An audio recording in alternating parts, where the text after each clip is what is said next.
Hello, I'm Nora Gold, and this is my new book, Doubles. Set in 1968, Doubles is told from the point of view of a brilliant, spunky 12-year-old girl who's been mistakenly placed in an institution for troubled youth and copes with her life there by doing math. This institution, Valley View, provides no formal schooling, so she spends her days with an old math book that she found in the library there. What I'm going to read now is an abridged section from near the beginning of the book. This is part of her written response to a question she gets asked by a friendly trustee 1 week after she arrives at Valley View. The question is, what are you learning here? You wanted to know what I am learning now.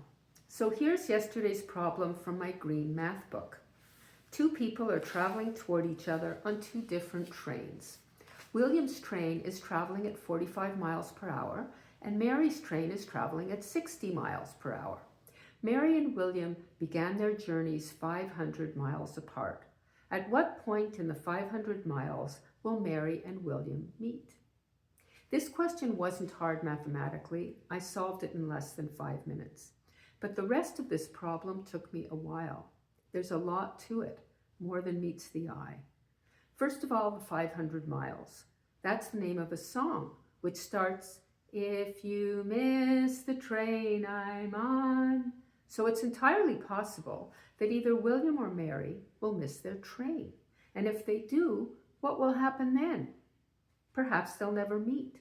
Maybe their meeting will just float around forever in the realm of might have been, or what if, such as the what if of what if my mom hadn't died, or what if I hadn't been put in this awful place. Don't be annoyed by my insults of Valley View. You said I could tell the truth. This math problem in my book also raised other questions, including the most important one of all: why were William and Mary traveling towards each other? This might have a simple answer, but at the same time, this question could be philosophical. Next to where I found my green math book in the library, there was an orange book called Introduction to Philosophy, which one rainy afternoon I riffled through. It contained many long, strange words I didn't understand, but one that I did and that kept recurring over and over. The main word in this book, I think, was the word why. It appeared at least 10 times on every page. There must have been thousands of whys in that book. It was interesting to browse through it for a while, but then it got boring because every answer just led to another why.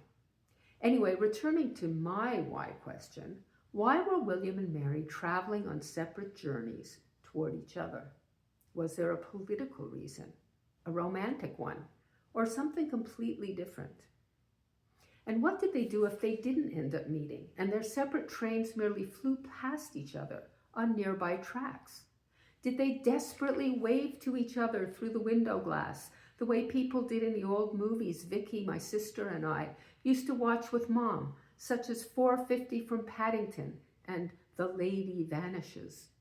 The lady in that movie vanished. She did. She was here today, gone tomorrow. Or in Mom's case, here 10 months ago, then gone the next day. Which is, as the first chapter of that philosophy book was called, the fate of all humans. Then again, what if William and Mary did actually meet up, wherever that was in geography, at whatever intersection of longitude and latitude numbers, and whenever it was in time or history, in whichever numbers on a clock or calendar, and fly into each other's arms? What if they both flung themselves forward, their lips gluing together with passion? Probably this is what happened. Almost certainly the purpose of their meeting was romantic.